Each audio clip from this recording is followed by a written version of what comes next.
ನಮಸ್ಕಾರ. ಮೂಲ ಮಾಹಿತಿಯ ಈ ವಿವರಣಾ ಸಂಚಿಕೆಗೆ ನಿಮ್ಮೆಲ್ಲರಿಗೂ ಸ್ವಾಗತ.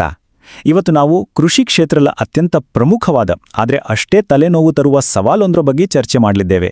ಅದೇ ವಿಫಲವಾಗುತ್ತಿರುವ ಹನಿ ನೀರಾವರಿ ಅಥವಾ ಡ್ರಿಪ್ ಇರಿಗೇಷನ್ ಸಿಸ್ಟಮ್ಗಳನ್ನು ಮತ್ತೆ ಮೊದಲಿನಂತೆ ಕೆಲಸ ಮಾಡೋ ಹಾಗೆ ಮಾಡೋದು ಹೇಗೆ ಅನ್ನೋದು. ನೋಡಿ, ಕೃಷಿಯಲ್ಲಿ ನೀರು ಅನ್ನೋದು ಅಕ್ಷರಶಃ ಜೀವನಾಡಿ. ಮತ್ತು ಈ ಹನಿ ನೀರಾವರಿ ಇದೆಯಲ್ಲ, ಇದು ನೀರನ್ನು ಉಳಿಸುವ ಒಂದು ಅದ್ಭುತ ತಂತ್ರಜ್ಞಾನ. ಆದರೆ ಅದು ಕೆಲಸ ಮಾಡೋದನ್ನೇ ನಿಲ್ಲಿಸಿದ್ರೆ ಏನಾಗುತ್ತೆ? ಬನ್ನಿ ಇದರ ಬಗ್ಗೆ ಸ್ವಲ್ಪ ಆಳವಾಗಿ ತಿಳಿದುಕೊಳ್ಳೋಣ. ಒಮ್ಮೆ ಯೋಚಿಸಿ, ಡ್ರಿಪ್ ಪೈಪ್ಗಳಲ್ಲಿ ದಿಢೀರನೆ ನೀರಿನ ಪ್ರೆಷರ್ ಯಾಕೆ ಕಡಿಮೆ ಆಗುತ್ತೆ? ಇದೇನೋ ಒಂದು ಸಣ್ಣ ಟೆಕ್ನಿಕಲ್ ಪ್ರಾಬ್ಲಮ್ ಅಂತ ನಾವು ನಿರ್ಲಕ್ಷ್ಯ ಮಾಡುವ ಹಾಗಿಲ್ಲ. ಯಾಕಂದ್ರೆ ಇದು ರೈತರ ಯಶಸ್ಸಿನ ಮೇಲೆ ನೇರ ಪರಿಣಾಮ ಬೀರುವ ಒಂದು ದೊಡ್ಡ ಅಪಾಯ.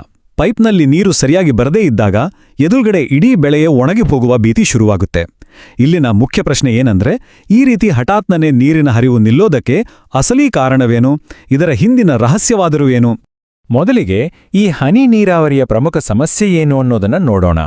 ಮೇಲ್ನೋಟಕ್ಕೆ ನಮಗೆ ಕಾಣೋದು ಒಣಗ್ತಿರುವ ಗಿಡಗಳು ಮಾತ್ರ. ಇದು ನಿಜಕ್ಕೂ ಎಂಥವರನ್ನಾದರೂ ಕಂಗೆಡಿಸುವ ದೃಶ್ಯ ಅಲ್ವಾ? ಆದರೆ ಅಸಲಿ ಕತೆ ನಡೀತಿರೋದು ನಮ್ಮ ಕಣ್ಣಿಗೆ ಕಾಣದ ಆ ಸಣ್ಣ ಪೈಪ್ಗಳ ಒಳಗೆ. ಪೈಪ್ ಒಳಗೆ ಕಸ, ಮಣ್ಣು, ಪಾಚಿ ಎಲ್ಲ ಸೇರ್ಕೊಂಡು ಫುಲ್ ಜಾಮ್ ಆಗ್ಬಿಟ್ಟಿರುತ್ತೆ. ಹೊರಗಡೆ ಒಣಗ್ತಿರುವ ಗಿಡಗಳ ಹಿಂದೆ ಈ ಸಣ್ಣ ಪೈಪ್ಗಳ ಒಳಗಿನ ಕಸದ ತಡೆಯೇ ಈ ಪ್ರಮುಖ ವೈಫಲ್ಯಕ್ಕೆ ಅಸಲಿ ಕಾರಣ. ಹಾಗಾದ್ರೆ ನಾವು ಮಾಡುವ ಸಾಮಾನ್ಯ ಸ್ವಚ್ಛತಾ ವಿಧಾನಗಳು ಇಲ್ಲಿ ಯಾಕೆ ಫೇಲ್ ಆಗ್ತವೆ ಅಂತ ಈಗ ಗಮನಿಸೋಣ. ನೋಡಿ, ರೈತರು ಹಲವಾರು ಬಾರಿ ಕ್ಲೀನ್ ಮಾಡ್ತಾರೆ, ಆದರೂ ಸಮಸ್ಯೆ ಮಾತ್ರ ಹಾಗೇ ಇರುತ್ತೆ ಅನ್ನೋದು ಒಂದು ಕಟು ಸತ್ಯ. ರೈತರು ತಮ್ಮ ಕೈಲಾದಷ್ಟು ಪ್ರಯತ್ನ ಪಡ್ತಾರೆ. ಪೈಪ್ಗಳನ್ನು ಎಷ್ಟೇ ಕಷ್ಟಪಟ್ಟು ತೊಳೆದ್ರೂ, ಫೋರ್ಸ್ ಆಗಿ ನೀರು ಬಿಟ್ಟರೂ ಒಳಗೆ ಗಟ್ಟಿಯಾಗಿ ಅಂಟ್ಕೊಂಡಿರುವ ಆ ಜಿಡ್ಡು ಮತ್ತು ಮಣ್ಣಿನ ಬ್ಲಾಕ್ ಕೇವಲ ಸಾಮಾನ್ಯ ಕ್ಲೀನಿಂಗಿಂದ ಹೋಗಲ್ಲ. ಇದು ಎಷ್ಟೊಂದು ಹತಾಶೆಯ ಪರಿಸ್ಥಿತಿ ಅಲ್ವಾ? ಇದಕ್ಕೆ ಪರಿಹಾರ ಇಲ್ವಾ? ಖಂಡಿತ ಇದೆ. ಅದೇ ವಿನೆಗರ್ ಅಥವಾ ಮೈಲ್ಡ್ ಆಸಿಡ್ ಬಳಸೋ ಒಂದು ಸಿಂಪಲ್ ಪರಿಹಾರ. ಇದ್ರ ಬಗ್ಗೆ ತಿಳಿಯೋಣ. ಈ ತಲೆನೋವಿನ ಸಮಸ್ಯೆಯನ್ನ ಸಂಪೂರ್ಣವಾಗಿ ಬಗೆಹರಿಸಲು ಇಲ್ಲೊಂದು ಅದ್ಭುತವಾದ ಸರಳ ರಾಸಾಯನಿಕ ಟ್ರಿಕ್ ಇದೆ.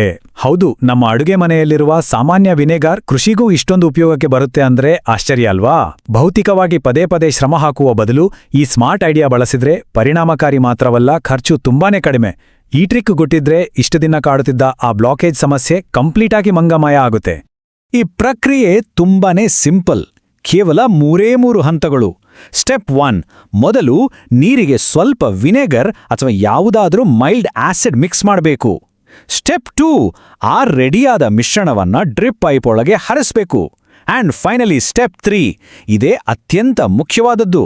ಅದನ್ನು ಕೆಲವು ನಿಮಿಷಗಳ ಕಾಲ ಹಾಗೆ ಬಿಟ್ಬಿಡಿ. ಆ ಗ್ಯಾಪ್ನಲ್ಲಿ ಈ ರಾಸಾಯನಿಕ ಮಿಶ್ರಣ ತನ್ನ ಮ್ಯಾಜಿಕ್ ಮಾಡಲು ಶುರು ಮಾಡುತ್ತೆ.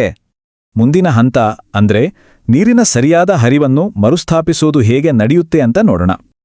ಆ ಕೆಲವು ನಿಮಿಷಗಳ ಕಾಯುವಿಕೆಯ ನಂತರ ಏನಾಗುತ್ತೆ ಗೊತ್ತಾ? ಪೈಪ್ ಒಳಗಿದ್ದ ಗಟ್ಟಿಯಾದ ಕಸ, ಮಣ್ಣು ಸಂಪೂರ್ಣವಾಗಿ ಕರಗಲು ಶುರುವಾಗುತ್ತೆ. ವೆನೆಗರ್ ಆ ಬ್ಲಾಕೇಜನ್ನೇ ಒಡೆದು ಹಾಕುತ್ತೆ. ಇದರ ನೇರ ಪರಿಣಾಮವಾಗಿ ಅಡೆತಡೆಗಳೆಲ್ಲವೂ ನಿವಾರಣೆಯಾಗಿ ಆಮೇಲೆ ನೀರು ಬಿಟ್ರೆ ಸಾಕು, ಯಾವುದೇ ಅಡಚಣೆ ಇಲ್ಲದೆ ನೀರು ಮತ್ತೆ ಸರಾಗವಾಗಿ ಹರಿಯುತ್ತೆ. ಅಕ್ಷರಶಃ ಇದೊಂದು ಇನ್ಸ್ಟೆಂಟ್ ರಿಸಲ್ಟ್ ಕೊಡುವ ಅದ್ಭುತ ಟ್ರಿಕ್. ಕೊನೆಯದಾಗಿ ಮತ್ತು ಅತಿ ಮುಖ್ಯವಾಗಿ ಬೆಳೆಯ ರಕ್ಷಣೆಯ ವಿಚಾರಕ್ಕೆ ಬರೋಣ. ಇದು ಕೇವಲ ಪೈಪ್ ಒಳಗಿನ ಕಸ ತೆಗೆಯುವ ಯಾಂತ್ರಿಕ ಕೆಲಸ ಮಾತ್ರ ಅಲ್ಲ. ನಿಜ ಹೇಳ್ಬೇಕಂದ್ರೆ ಇದೊಂದು ಜೀವ ಉಳಿಸುವ ಪ್ರಕ್ರಿಯೆ. ಒಣಗುತ್ತಿರುವ ಬೆಳೆಯನ್ನ ಉಳಿಸುವ ಸುಲಭ ವಿಧಾನ ಇದು. ಸರಿಯಾದ ಟೈಮ್ನಲ್ಲಿ ಮತ್ತೆ ನೀರು ಸಿಕ್ಕ ತಕ್ಷಣ ಬಾಡಿದ್ದ ಗಿಡಗಳು ಮತ್ತೆ ನಳನಳಹಲಿಸಲು ಶುರು ಮಾಡ್ತವೆ. ಒಂದು ಸಣ್ಣ ಸಿಂಪಲ್ ಟ್ರಿಕ್ಕಿಂದ ರೈತರ ಎಷ್ಟೋ ತಿಂಗಳ ಶ್ರಮ ಮಣ್ಣಾಗೋದನ್ನ, ಬೆಳೆ ಸಂಪೂರ್ಣ ನಾಶವಾಗೋದನ್ನ ಎಷ್ಟು ಸುಲಭವಾಗಿ ತಡಿಮೋದು ಅನ್ನೋದನ್ನ ಇದು ಸ್ಪಷ್ಟವಾಗಿ ತೋರಿಸುತ್ತೆ. ಸೊ ಈ ವಿವರಣೆಯನ್ನ ಮುಗಿಸುವ ಮುನ್ನ ನಿಮ್ಗೊಂದು ವಿಚಾರ ಪ್ರಚೋದಕ ಪ್ರಶ್ನೆ. ಈ ರೀತಿಯ ಸರಳ ರಾಸಾಯನಿಕ ಪ್ರಕ್ರಿಯೆಗಳನ್ನು ಅರ್ಥ ಮಾಡಿಕೊಳ್ಳುವುದೇ ಇಂದಿನ ಕೃಷಿ ನಿರ್ವಹಣೆಯ ಯಶಸ್ಸಿನ ಮಾಸ್ಟರ್ ಕೀ ಆಗಬಹುದೇ? ಖಂಡಿತ. ದೈನಂದಿನ ಸಮಸ್ಯೆಗಳಿಗೆ ದೊಡ್ಡ ದೊಡ್ಡ ಯಂತ್ರಗಳೇ ಬೇಕಾಗಿಲ್ಲ. ಸ್ವಲ್ಪ ಬೇಸಿಕ್ ಸೈನ್ಸ್ ಮತ್ತು ಸ್ಮಾರ್ಟ್ ಥಿಂಕಿಂಗ್ ಇದ್ರೆ ಸಾಕು ಅಲ್ವಾ? ಈ ಕೃಷಿ ಮತ್ತು ಮೂಲಭೂತ ವಿಜ್ಞಾನದ ಸುಂದರ ಸಂಬಂಧ ನಮ್ಮನ್ನ ಇನ್ನಷ್ಟು ಯೋಚಿಸುವಂತೆ ಮಾಡುತ್ತೆ. ಈ ವಿಶ್ಲೇಷಣೆ ನಿಮಗೆ ಇಷ್ಟವಾಗಿದೆ ಎಂದು ಭಾವಿಸುತ್ತೇನೆ. ಮತ್ತಷ್ಟು ಆಸಕ್ತಿದಾಯಕ ಮಾಹಿತಿಗಳೊಂದಿಗೆ ಮತ್ತೆ ಭೇಟಿಯಾಗೋಣ. ಧನ್ಯವಾದಗಳು.